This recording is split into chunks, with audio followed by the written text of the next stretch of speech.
I'm going to go to the river and start getting one of them washboards. Look, it's going to have to be tough times before I stop doing laundry, okay? Like, it's going to have to be... I am blessed. You're blessed. My wife does With clean laundry. underwear. He's supposed to clean up. It's, You know, I mean, got- it's something I could do, but my wife is a little particular, and my kids do their own, so all I do is sometimes have to fold and put away or hang them up. You know, early in my marriage, I got fired from doing the laundry. How do you get fired from doing laundry? Because he's a genius. So I didn't. I wish I That would have is the intentionally done smartest this. thing I've ever heard. So we've got some females that listen to the podcast, so be sure to comment in on your opinion on this. But so I thought I was going to be nice and I was going to do laundry for the household. And let me kind of set the scene here. When I was in college, I switched to black socks. I still wear black socks. I switched to black socks because then I didn't have to separate. It was on my only whites that I had. So I wouldn't have to separate anymore. I could just put everything in the same load and run it. And as a dude, like there's only one setting for that washer. It's like casuals, you know, whatever, right? Everything's just base settings. I did not know that not all of women's clothing can go under the same settings. Also, not all of women's clothing can go in the dryer. So I just put it all together, threw it in there. When it got done, I threw it in the dryer, and my wife came home and was like, "What have you done?" See, And so I got fired. my mom is kind of like that, and then Bobby's pretty particular on clothes, so Mhm. I think I shrunk a few things, and she was like, That's what I did. "You're done." Yep. Yeah. So So and she separates whites, towels, and then everything that else. just takes goes too in. much time.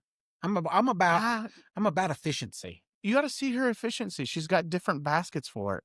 Yeah, That's a lot of baskets. it is. It is. It is. Yeah, It works though. it works. Yes. It works. Sorting it all just before you go in there. Well, you got that new parent thing going Yeah, on. So the you little probably got more socks that laundry you than end up anything. pulling out of your Dude. pocket, and you're like, I Ah. find Josiah's socks everywhere. I don't know where they come from. It's a mystery at this the other point. thing is trying to figure out how you lost one. Where did we lose one? This has been like this for a month. Yep. I lifted up the dryer the other day and I found like 4. I was Yep. like, I don't even know how they got. How they get out of the dryer? Yeah.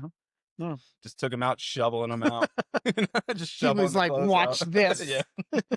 This may shock you, Josh. Did you know I was a clean freak? I'm kind of aware. The Yeah. turtleneck's giving me some That's just vibes. there's a lot of neck to cover, so now I have a normal size neck. But on a normal day, I will use at least 3 or 4 outfits. Outfits might be the wrong term because they don't match, but an outfit usually means they're designed to be linked together. So the amount of laundry I create is every time I shower, I use a brand new towel. Okay. See, I do that. Yeah. I do that with the washcloth. I get a new washcloth, Towel. Yeah. The But other I- hang- but I I will generate reuse so it. much laundry. but I will reuse the towel. Yeah. And I mean, So- on any given day, I shower 3 times. All right. So why do you reuse a towel? We don't haven't even welcomed reuse anybody a to the towel? podcast Because isn't yet. the towel just drying you you guys off are after enjoying. you're clean? I've heard that, but I prefer heard one that that. doesn't smell. How did you hear it? You wet. were in the shower I getting shower clean 3 times a day. It's still wet the second time I get there. 3 times a day. What are you doing? Start an argument. Running a When I wake up marathon? in the Just let 'em morning go. after I'm dirty midday and then before I go to bed. Who Perfect. showers midday? Feel some If I'm love. dirty, Yeah. I want to be clean. But are you going to get dirty later to take a shower later? I in the shower evening? before I go to bed because I sleep in a clean bed. Golly, When I was a that's- kid, my sisters could not put their feet anywhere near my bed. It was one of the rules. No, I get Always stay that. I very get that. clean. But- Pretty sure a counselor will unpack that for you for $180 an hour. Oh no, they charge me a lot more. Well, guys, welcome to the Words With Woodsmen Podcast. I feel like I slipped that in there somewhere. If you're tuning in, we've got a guest on the show today. We got the one and only Breon Crumley. Welcome to the podcast, my friend. Thanks for having me. We're glad you're here, dude. You know, we've had several guests over the past few weeks. We're actually getting ready to take our Christmas break. We've got one more episode, so you're getting in like the last stretch of 2025. Nice. So wait, he said Christmas? Christmas. This So is do 2 we weeks do we get a before- Christmas party for You get a for tree. the There's a tree podcasting behind you. podcasting Christmas party? Oh, we should do a Yeah, like the podcast. boss Andy man. will send you some clean underwear. That rock right there is actually your gift. We were gonna surprise. I got But but anyways, Breon, hey, we're glad you're here. We want to kind of give you an opportunity. You've got a really awesome story And I don't want to give any of it away. I want you to be able to tell that, right? Yeah. And so we're going to give you the floor here for the next, 20 or so minutes. And just let you tell your story, man, because and we'll ask you questions kind of throughout it. And, you never know what's going to come out of Andy's mouth, but that They're Mr. educated Turtleneck. questions with Yeah. him. Yeah, with Randy, there's no sense. See, the turtleneck like elevates the experience. So Oh, he yeah. can give you fancy questions. yeah. Fancies, and mine goes down to Dr. Seuss style. Just so you know what you're working with here. Yeah. So go ahead, I think I man. can handle it. Tell us about you. Yeah. So my story starts off as a At birth? edgy atheist teenager. I was pretty outward against religion. I would make jokes about religion. I would, cut up with my friends like, oh yeah, Christianity, crazy, bunch of crazy people, You might have been right. Just a little bit. We're all a little. You're not completely wrong. We're all a little crazy. You're smarter than you think. But no. As we kind of developed through the years, a lot of people don't know. Me and my wife, we were high school sweethearts. I kind of took her down the path of atheism as well. We moved far away from family out to Nashville. Just kind of got worse out there, and we ended up, attending pride parades, things like that. And then one night, we were there during the bad tornado outbreak in Nashville. I remember that. Yeah. And I just remember I'm never up at the time that it came through, but the alarm came through and nothing else on there. It just says, please seek shelter now. Full caps, 1 million exclamation points. No other instructions. No other instructions. And I look out the window and I go, hey, I think we need to get over here in this other room. Tornadoes come through literally just around us. Everything's Wow. demolished around us. Oh my Just our apartment complex is still standing. That was my first, I'd kind of started speaking and praying. I was like, I'm really scared. This is a really scary thing. And I was like, if you do exist, I'd like you to protect us because, my life's kind of moving a different direction and starting to get better at the point that it was. We moved back. We get married right before COVID breaks out, like a month before COVID breaks out. And we didn't have any religious service at our wedding because we weren't religious at the time. And I remember during COVID, we actually had a family member that tried to take their life. And that was kind of the turning point for me. We were outside the hospital. I was with my wife. We were praying harder, and I didn't know the words I was saying. I was just letting it speak. And I just remember saying, God, if you help them through this, I'll start talking to you again. I'll look for a church. I'll do whatever you need me to do. Just help them through this. Cause the way they should not have gotten out of that with nothing wrong with them at all. And they did. Nothing wrong. Wow. Nothing. We thought they were going to have some kind of not like a vegetative state, but something Damage. similar. Just Yeah. some- Some kind of damage. Yeah. And nothing. So in the story though, that's twice though, you got in pretty tough moments and you knew to reach out to God. Yeah. So you saying atheists, but then you actually do believe there's a God. Yeah. So it's kind of funny to see. Or is it only like it's a desperate- subconscious, Yeah, it almost was subconscious. but you knew what like- to do. In your most desperate time, I was like, God, please, Yeah. please. help us out. Get me out of this. Get someone. So fast forward back to where we are with the family member. We go, okay, we've listened. We're going to give it a shot as soon as this, whatever it is that's closed everything down, stops. COVID stops.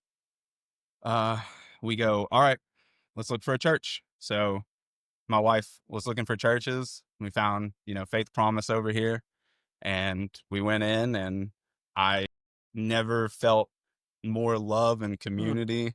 on the first day of just people saying hi, I felt a little weird because I was like, oh man, I'm not been to a church in a long time. This is kind of, What do I do? How do I I? don't know what to do. Am I dressed right? I've got earrings on. Yeah.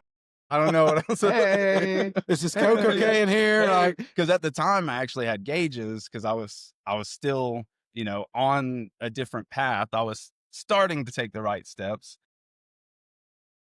But no, faith promise, like immediately. Everyone welcomed us in.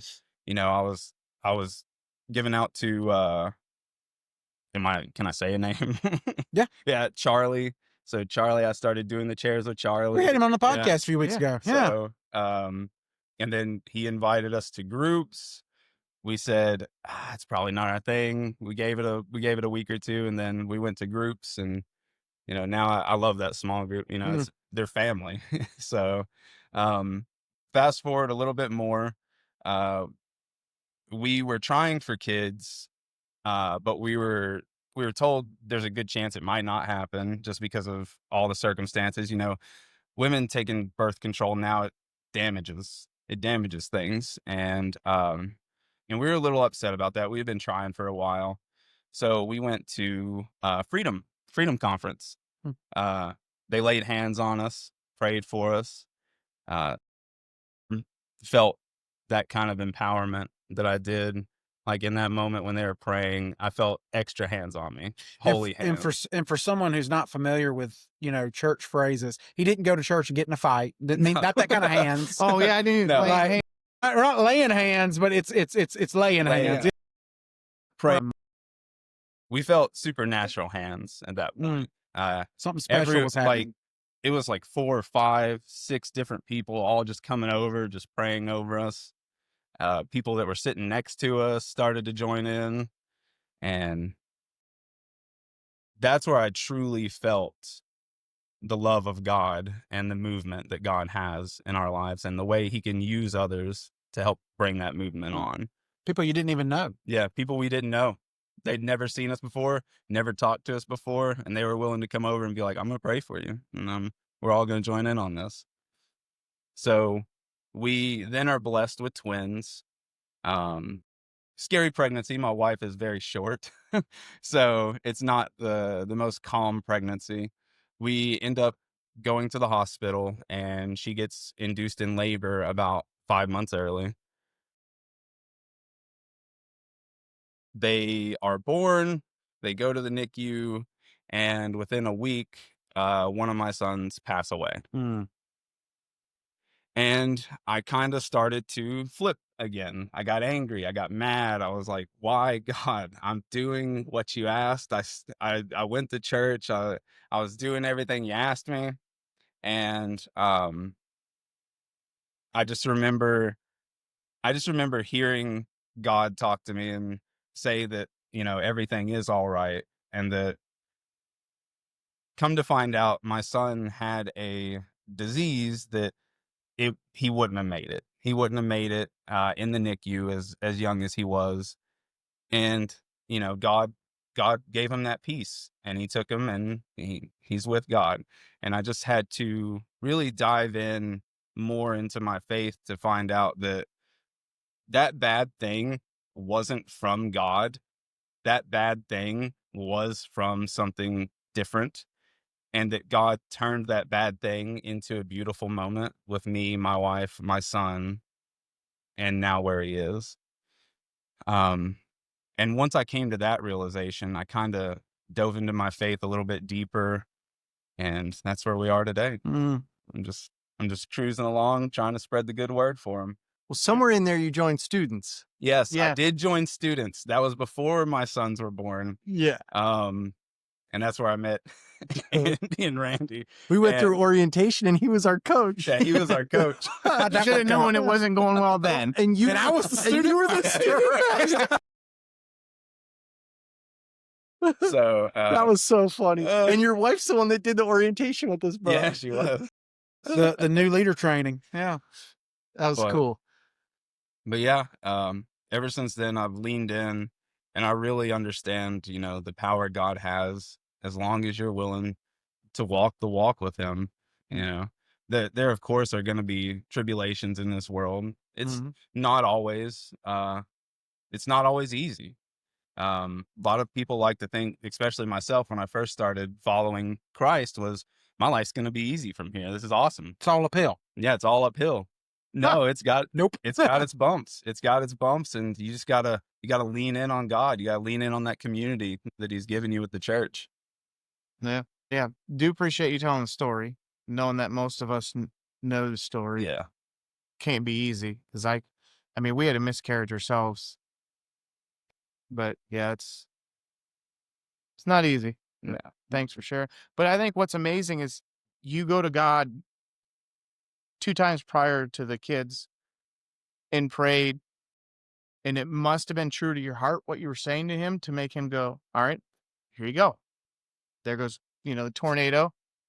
And then, okay, that wasn't good enough. You want me to help you? Okay, here you go. What more do I got to do? And you're like, okay, all right, second time's pretty good. All right, second time you got me. Yeah. You got me. All We right. don't need a third. But I mean, that shows when you're true to your heart, when you're speaking to him of what he can do for you to show you that he's there and that he loves you. So, because I mean, what that did is just pulled you closer to him. Even when you were mad with about your son, he spoke to you like, look, I got you. Yeah. Don't worry. Well, We're I think good." that's a great message too. You're able Yeah. to today to look back and go, hey, God was working on me. God was working on my family. God had a purpose for me and my family as well. And at the time, I mean, maybe somebody's going through that right now where it just things couldn't get any worse. So I remember as I was getting updates on things, we didn't even know what to, man, I'm so sorry that you had to go through that. I couldn't even imagine. And you're on the other side of it now and you can see the big picture. And I think for others out there, there's a big picture for you too. But yeah, man, like that is a father's biggest fear. And you had to stare it straight. Well, and what I want to kind of unpack for a second, because I think it's an interesting question of, you said you were against God, Mm. right? You said that you were like actively like pushing against that, making fun of that. This Yeah. is kind of where you were, right? When it came to the tornado, when it came to the suicide, what was it that made you go, even if it was for a second, of this is what I need to do? I just had this feeling. That I was like, I need to talk to God. Even though you didn't to get believe that in out. him. Even though I didn't believe in him, I was like, I need to try. So, I just remember once I did talk to God, it's hard to describe, especially to people that haven't had this kind of, moment with God, is when you do that, it almost feels like God wraps himself around you and is like shielding you from whatever it is that you're really feeling at that time. And that was something that you just couldn't explain? Was that something you just couldn't? I didn't know how to explain it up until started going to church, started diving into the Bible, started seeing that, when people would call out to God, he was there. He was there. He was there. We're his children. Yeah. He loves us, even if we turn astray. He's always there rooting for us. It's like if Josiah decided he wanted to move away into a different state, I'm gonna be rooting for him. He's my son. If he needs Yeah. me, I'm there on a dime. Yep. I might not like it, but I'm gonna do it. Well, and the thing is too, is we have a God that's very patient with us. A lot of people like to paint him out as, if you do this wrong thing, you're gonna get struck with lightning, right? Like that. It's that thought process, right? And I think as human beings, Randy would have been gone. And I was when he said it, I was thinking, man, I that do was see the him every case. time there's a thunderstorm. I do see him twitch a little bit. But we get this mindset of, if I do this one wrong thing, God's gonna smite me, right? But the reality is for you, what I see in this story is I see, you were on one path and we believe that there's a real enemy. There's the devil. Yep. And he was guiding and directing your paths, right? Yeah. And he wanted you as far away from God as possible, but God was drawing you. And he was patient with you. And that feeling, I know you know what it is now, but Yeah. like that's the Holy Spirit that was like pulling you in of, hey, let me show you that comfort, even though it was a tornado, even though, and thank God for, I mean, you know, I hate it for anyone that got damaged or may have lost their life in that, but in your story, thank God there was a tornado to draw you into that, you know? Yeah. Looking back on all of it now, especially with it being, 2.5 years, whatever it is now, since the last awful thing. I don't know. I feel like my bond has only gotten stronger with God the more tribulations I go through, if that makes sense. Like, now that I am with God, if a tribulation comes my way, I lean into him even heavier than I did before. Um, and then it's just heavier and heavier each time. Like, it feels like it's an ever growing relationship that it's not going to stop until I'm gone. Well, and so you have a choice on that, every day, like, hey, am I going to choose to follow God or am I going to fight it? Yeah. And also that the devil could have used this to separate your wife and you. Like that happens to a lot of families. So that just shows, man, great job, brother. Yeah. Incredible, because loss is hard. Yeah. Yeah. So, and you used it as an opportunity to unite the family and grow in the Lord, and the Satan wanted the exact opposite. Yeah.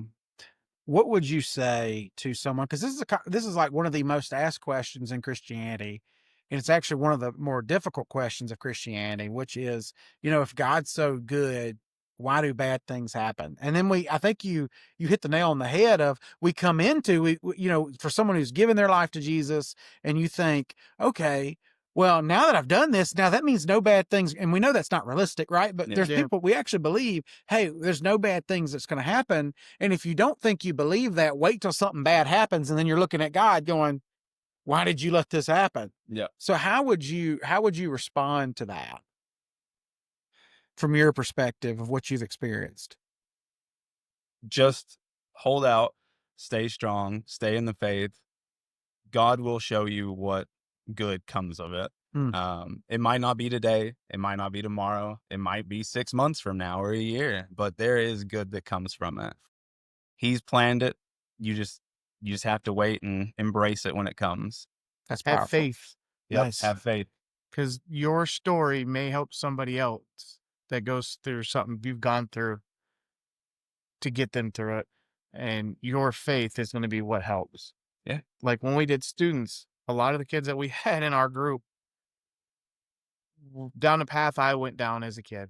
So for me to be able to speak to them, I think helped, because now watching them now, like, I want to say, I think it helped, because they definitely, not what I thought they were going to be. They're way better. So, and I think sometimes God, I don't want to say allows, but I think puts us in a path that we have to choose. And sometimes the path that we chose, because we get that freedom, was for a reason, for down the road, because of my faith. Yep, this stuff happened to you, so you can reach out to others to help them to grow their faith. So, you think about it too. Christianity is the only religion, the only belief system where the deity sent literally himself, through his son, right? Like he came to earth and experienced pain, experienced anguish. Like there's a passage, and I always found this kind of peculiar, and it's the shortest verse in the entire Bible, but it's Jesus wept. And it's literally in reference to Lazarus, one of his dear friends, dying. Okay. Now Jesus wept, even though he knew where he was that going. well, not only that he knew where he was going, but he knew he was going to resurrect him in a few days later. But he allowed himself to feel that pain, as like Lazarus' sisters were right there feeling that pain of like, we just lost our brother. And, God allowed himself to come and relate to us and feel that and experience that. And I think about it from this perspective. Like if I'm on the throne room of heaven, right, and I'm living the joy and the wonderfulness of that, why in the world would I want to come here and deal with this? Deal with all the sin, all the anger, all the awful things that are going on in the world. Yeah, what kind of love does that take? It takes a lot of love. Well, and so going on with that story, Randy made a quick comment, and maybe it was implied a little bit in the story, but when things are real tough, we try to negotiate with God. Like, hey, I'll put this down. Yeah. You just say, Lord, if you get me through this tornado, please, I will come okay, back. so it does connect there, and I mean that it doesn't work like that. So No. God's No. always there, and He gave His Son, connecting the stories here. But I think that's just the incredible part that, like, hey, I am an atheist in your circumstances, but wait, I'm willing to negotiate. Please I'm save going to me. negotiate. Please help me. I can see the tornado. I've I'll actually give had you to take- 5 years. 5 years on this one. I've had to take a step back because I don't see death the same as other people anymore. Like I yeah. don't see it Oh, as that's like great. the end of something. oh, I see it as the beginning of something. And my son saw it as the beginning. My grandmother at the same time as my son saw it as the beginning.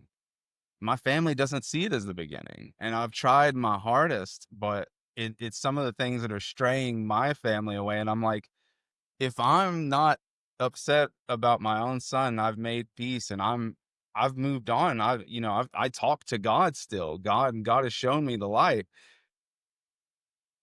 It's hard for me because I want them to be able to do the same. And I understand not everyone, has the same walk, has the same belief, but I'm trying to figure out a way to convey that death isn't the end to them. yeah. Well, First Thessalonians, and I held on to this verse last year heavily. My grandfather, who was actually the one that led me to the Lord, passed last year. Now he got to live a long life. He was in his 90s whenever he passed, and may we all get to do that, right? How that? But I held on to that because Paul talks about in First Thessalonians, hey, we don't grieve as the world grieves. And if you've ever been to and I don't want to be insensitive here at all, but if you've ever been to a lost person's funeral, it feels different, Mhm. right? When you go to someone who's saved and you knew that they had a relationship with God, that feels different too. And it's that reality that for believers, like I believe my grandfather is more alive today than he was when he was here. And I believe the same thing about your son. Yeah. Ye- See, with my grandma's passing away, like she's on hospice. Sorry. And no, I mean, Eh. she knows the Lord. So Yeah. we're good. We had this conversation a couple years ago. So I know where she's at. For me, it sucks because she helped raise me. But I kind of concerned about the other part of the family of like, how do they take it? Me? I'm like, well, you go see grandpa up there. I'll see you soon. That's my attitude towards it. I'm going to celebrate what I got to have with her, on this earth. Because there'll be another day. And for getting people to understand that and see that, you try to explain it. How do you explain it? Yeah. Yeah. And it gives you peace because, okay, grandma passes, very sad, but I'm okay with it. Well, and where others are going to just it break helps. down. It helps too, like Yeah. that perspective, because I mean, you still grieve, right? You still deal Yep. with that. Like I still have moments. Like there was this. So when I was a little kid, I'd go stay with my grandpa, and I stayed with him at least once a week. I'd just go spend the night at his house. And there was this song that when I was a little kid that he would whistle when it was time to go to bed, like you do with little kids, right? Yeah. And I was in my living room about 3 weeks ago, and that song was in a commercial, Oh my gosh. and it stopped me dead in my tracks. Like I'm literally like, Josh said, I got to go to bed. well, literally like I'm sitting there on my phone, and I think my wife she wasn't there at the time. She was, I think, at a small group or something. And I'm sitting there scrolling on my phone, and I just stopped, and immediately that grief hit me. Immediately, like the eyes watered up, like Yeah. you just have that moment, right? And then my, like a few minutes into that, like the gears shift, and it's that whole, you know what? I remind myself, First Thessalonians, I'm gonna see him again. Yep. I'm gonna Yep. see him again, and he's more alive now. He's not dealing with sickness. He's not dealing with age. He's not dealing with any of these things anymore. And for me, like it just gives me that much more to look forward to on the other side. Yeah. Yeah, and like the difference between the funerals, like a believer's funeral almost feels like a celebration, like a Right. celebration of life and the life you're about to go to. Whereas, the other one feels a little more somber, a little more sad. Yes. One last question, and then we're going to take a break. Yeah. But what would you say? So we might have someone who's listening who might be an atheist or an agnostic, or they're listening to this podcast maybe because they're interested, or maybe because of Andy's turtleneck, or whatever it might be. What would I can't. I'm looking right at him. What would you say to them about Jesus and giving that a shot? I'd say when you give it a shot, because eventually you will be called to give it a shot. You just don't know it. It'll happen one day. It's like a light switch. You'll be called to give a shot. Give it more than a week. Give it more than one church service. Yeah. Because I almost gave up after one church service, but give it more than a week. That's good. We talked about this. I think it was a few podcasts ago, with Jamie Jones's episode, where we talked about, like, you're looking at it from a scientific perspective of it's not a true scientific experiment, and every scientist would agree with this. It's not an experiment if you go, it's all of these options except this one. Yeah. It could never be this one, right? And I think that's sometimes how, like, a lot of your secular scientists view this of, it can't be God, but let's look at all these other deals. No, if it's a true scientific study, all options are on the table. Yeah. Yep. It's not saying that it has to go this way, right? But give it a fair shot. Yep. And definitely I would piggyback off that and say, lean into the community around the church. Like, if they have small groups, give small group a try. There's a lot of people that you don't realize have gone through very similar things that you find through small group. And sometimes it's great. That's, they've helped me, learn how to parent. I take my kids over there when we do get to go, depending on how the kids are on Sunday. Hey, unintended benefit, there's childcare. So, but I would just say, if you're going to try, really try. Like, lean into it. Don't just say, I'm going to try. You go and then just give up. Yeah. Because he hasn't given up on you, and he's not going to give up on you, and he's going to chase you until you eventually do come to him. Well, and no one's going to force you, right? No one's going to, God gives us free will to choose. Yeah. And so why wouldn't you give it a shot? I think that's a great word. Well, we're going to take a quick break. So one way that you guys could help us out and help us reach more people, if you haven't, is to subscribe to our episodes. Just click the subscribe button wherever it is on the screen. It could be in front of Andy's face. Put it on his turtleneck, right? Put it on his turtleneck. No, it's wherever YouTube puts it, or Spotify, or Apple, wherever we are, you're listening to us. But give us a subscribe and share it with a friend. We're going to take a quick break, and we will be right back. Hey guys, Josh here. While we're on a break, I just wanted to talk to you about a couple of things. One, we hope you're enjoying the podcast, but just so you know, this thing doesn't happen by accident. We've got a whole team of people that are behind the scenes that give each and every month that make Woodsman Ministries happen. And Woodsman Ministries is not just the podcast. We've got a weekly ministry that happens at lakes, at rivers, at all the waterways, where we're reaching out to men to connect them to Jesus through a love of the outdoors. And so if you already give to Woodsman, thank you so much. We could not do this without you. If you're sitting here going, man, I want to give, I want to be a part of that. Well, hey, we'd love for you to be a part of it too. All you have to do is go to woodsmanministries.com. There you can click your frequency of how often you want to give. There is no minimum or maximum gift. We'd love to have you on our team. Let's get back to the conversation. Well, guys, welcome back to the podcast. We're so glad you're here. Breon, ma'am, we are working our way through Philippians chapter 3. So you get to join us for the Bible study today. And so I will read, we're starting with verses 9. I think we'll go 9, 10, 11, maybe 12. We'll start with 12. You can't touch it. Can you see it? It's not that's not an iPad. So for people who can't see, we need an iPad. I think it's off the please. screen. We got a monitor. We got a monitor for Andy and Randy over here, and it's not touchscreen. So He knew we're better. not that high tech. Not due to lack of effort. Bro, I'm still running on like a missionary budget here. Okay.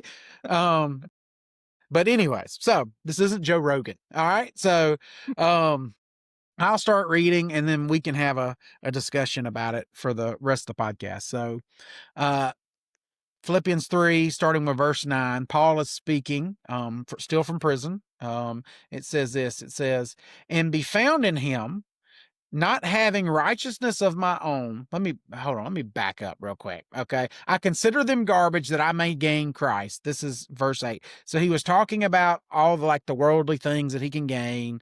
But he says, I consider all those things garbage so that I may gain Christ and be found in him, not having a righteousness of my own that comes from the law, but that which is through faith in Christ. The righteousness that comes from God is on the basis of faith. I want to know Christ, yes, to know the power of his resurrection and the participation in his sufferings, becoming like him in his death. And so somehow attaining to the resurrection from the dead, not that I've already obtained all of this or already have arrived at my goal, but I press on to take hold of that for which Christ Jesus took hold of me. And so Paul's in the middle of suffering, and this is what he's writing, giving this to Epaphroditus to deliver back to the Philippian church. And I love that, you told your story tonight, because I think it plays Yeah. very well into we didn't plan that. Just to be clear. I'm not, we're not that good. Okay. But Well, we could have gave him credit, but now he just took it away from us. yeah, no, I'm not that good. But what do you guys, what's something that jumps out at you on this passage? The situation he's in is dire. Mm-hmm. He's in jail. It's almost hopeless at that point. Yet he is still saying, I am still striving to be closer with God and to be more with God. Yeah. He still has hope. In the midst of all that, he has hope. That's good. What else? There are several times before that it's like beyond hope. It's confidence, right? Hey, I'll see you soon. I'll be there, So I thought that was kind of cool that you brought that up, because from our perspective, could you imagine? It's not his first time in jail either. Right. Yeah, no, He's a repeat offender. Here we go again. Yeah.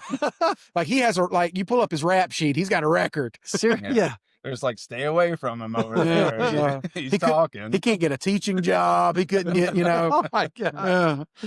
Well, and the thing of me, I love that he points this out, because he says, verse 9, and be found in him, not having a righteousness of my own that comes from the law. And, so many times, the way that we look at this is we try to earn it, right? We try to earn our relationship with God, but that's not how this works. Mm-mm. If you had to try to earn it.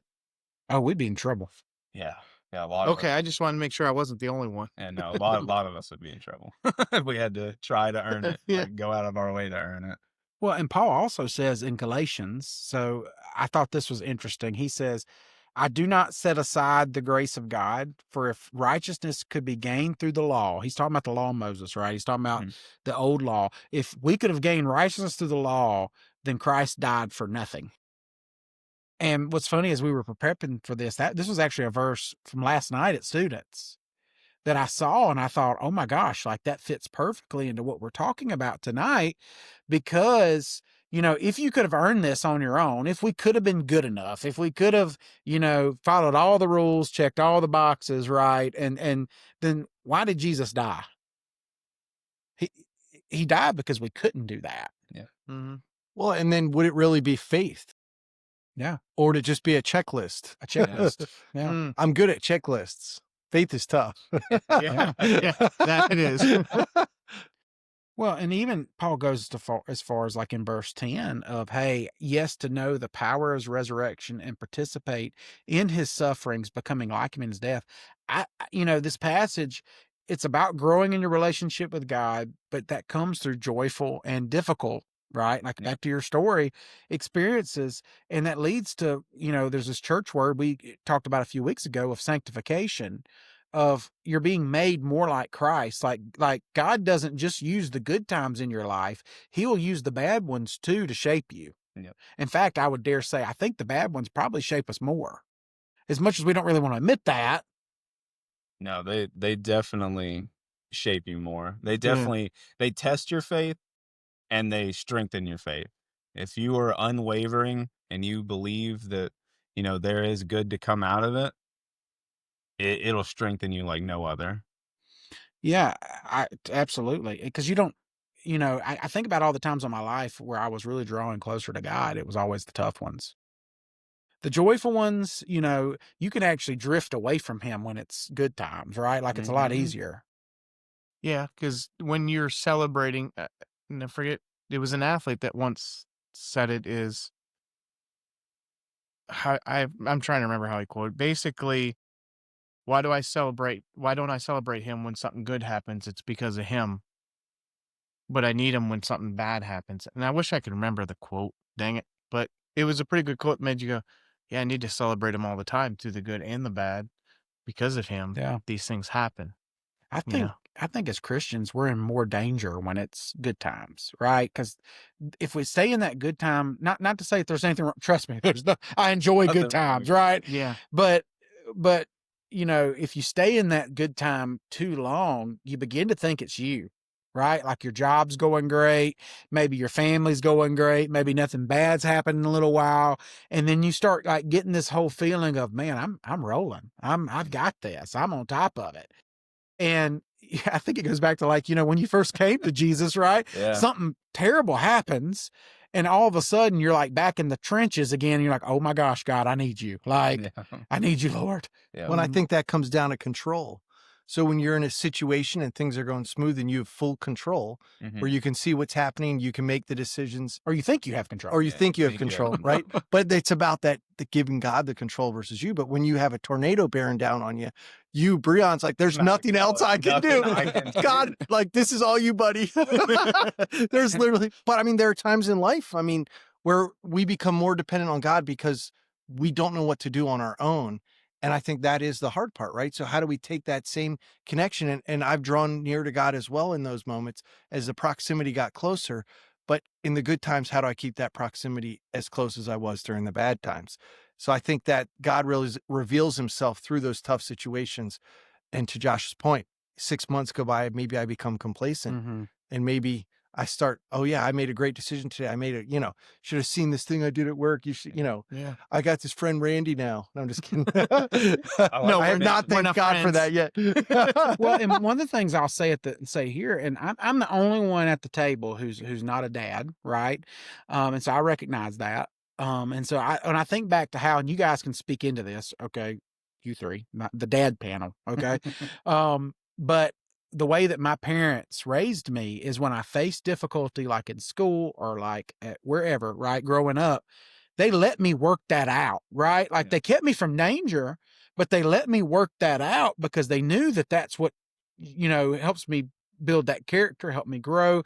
Like they allowed me to walk through difficult things.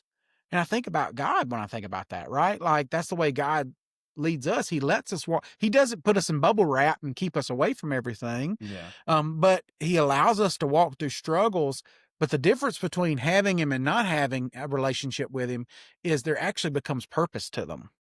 The same struggles. Mhm. So Right. as the three dads, like y'all feel free to jump in on that. Yeah. It's more of a like, I'll let my son, play with fire a little, he's got to figure out he's going to hurt himself. He's going to do these things, but I won't let him get engulfed by those things.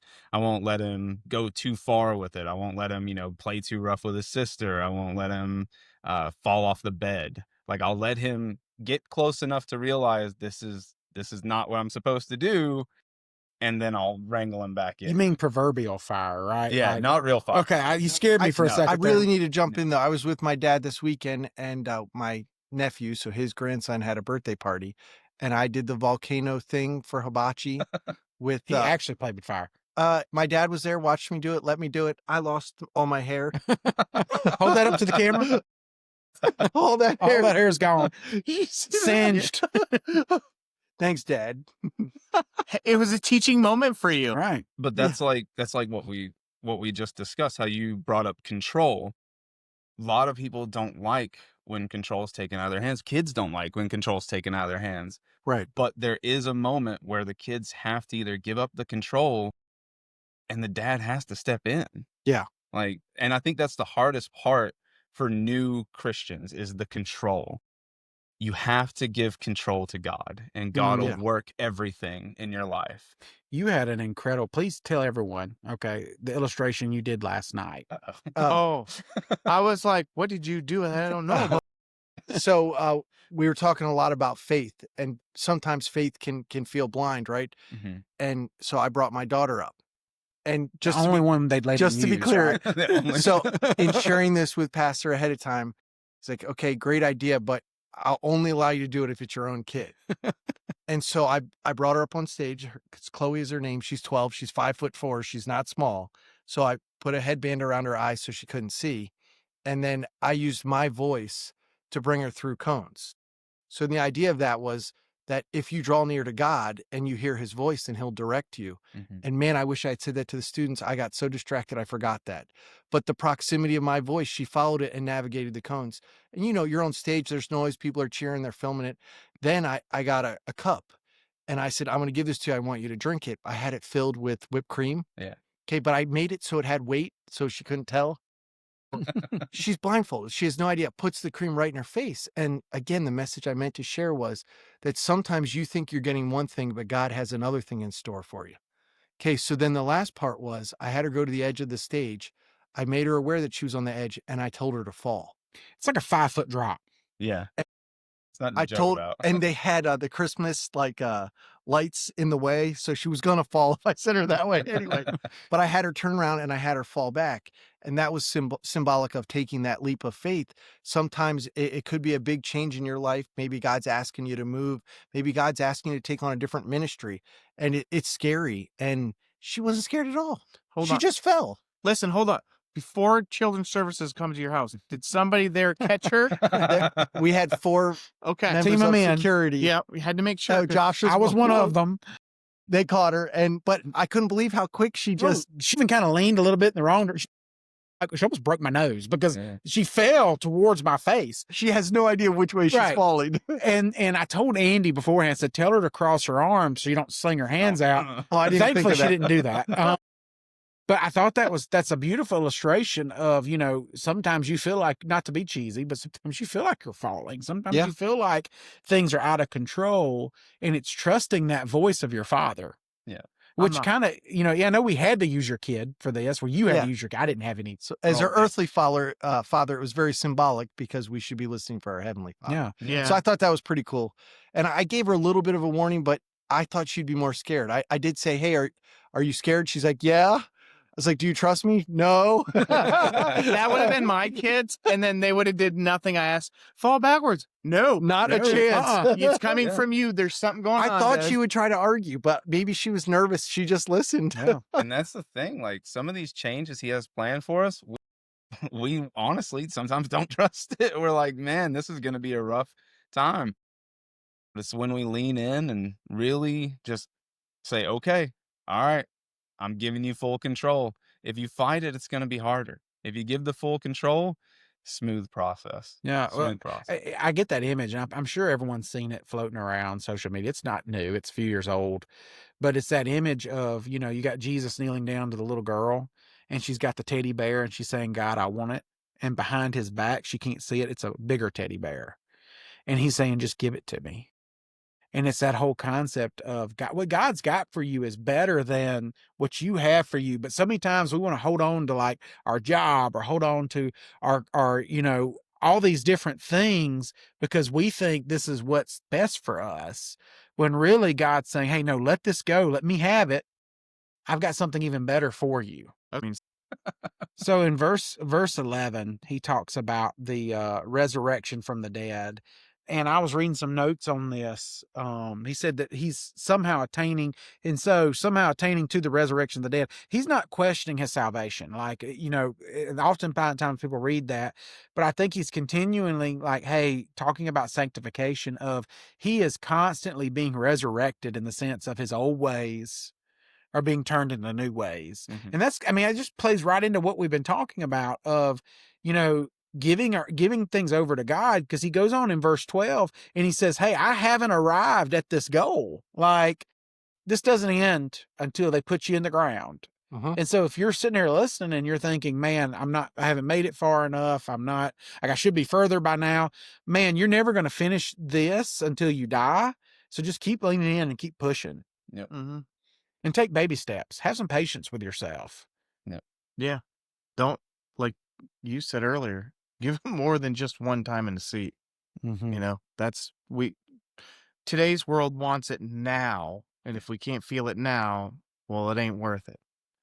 And I think somebody once said I'd rather have that faith and be wrong than not have that faith and then be wrong. Mm-hmm.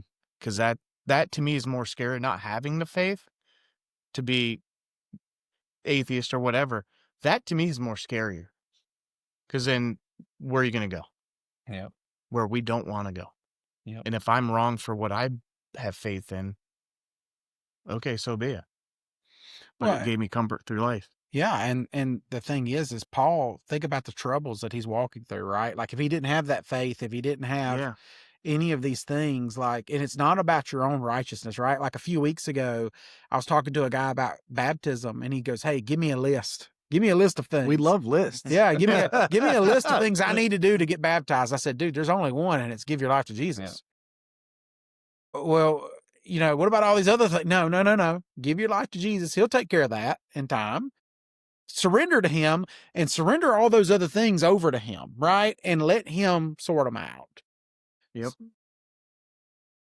Well, guys, Breon, man, thank you so much for joining today, dude. We thoroughly enjoyed having you here. Love your perspective, dude, and I hope it's an encouragement to someone out there. Just give God a shot. I think that's the main thing today. No matter where you are, or maybe you're already a believer and you're holding back on some things. Hey, give him a shot at it. Yep. Relinquish that control. Just you think you understand that, like, hey, I've got this and it's worked out for me. Just let go of it. Yeah. Let go of it and just let him take the reins, and you'll see change like you've never seen before. Yeah. Absolutely. Well, we've got one more episode after this one. So we'll air an episode next week, just a programming note. And then we'll be on a break until January 19th. So hype that up, be able to share it. Listen for a new episode drop on January the 19th. We're excited for it. In fact, we may have a few surprises coming up, potentially a new set, maybe some different things. Maybe Aunt Randy will get What are you talking about? a toupee or something, but we might shave him. Yeah. We did that once. I don't look good. Hey, there we go. If we get 100 more subscribers, we'll shave Randy's head without Randy's consent. We're just gonna strap him to the chair. I mean, I'm willing to do it. I'm just trying to make sure. Will you take one things for the team? I would. Haircutters, I'll do it. Hey, release control. Well, Hey, we should do there's Breon's. somebody. There's somebody that may tell us no. Well, But- You can do her hair too. yeah. It was I'll let you handle that. But for 100 more subscribers, I'll do it. worth a shot. Anyways, well, guys, we hope you have a great week. And tell someone about Jesus this week. Peace. Thanks for listening to the Words with Woodsmen podcast. If you enjoyed this episode, be sure to follow us on Apple Podcasts, Spotify, or wherever you listen. And if you're watching on YouTube, hit that like button, subscribe, and turn on notifications so you never miss a new episode. We'll see you next time.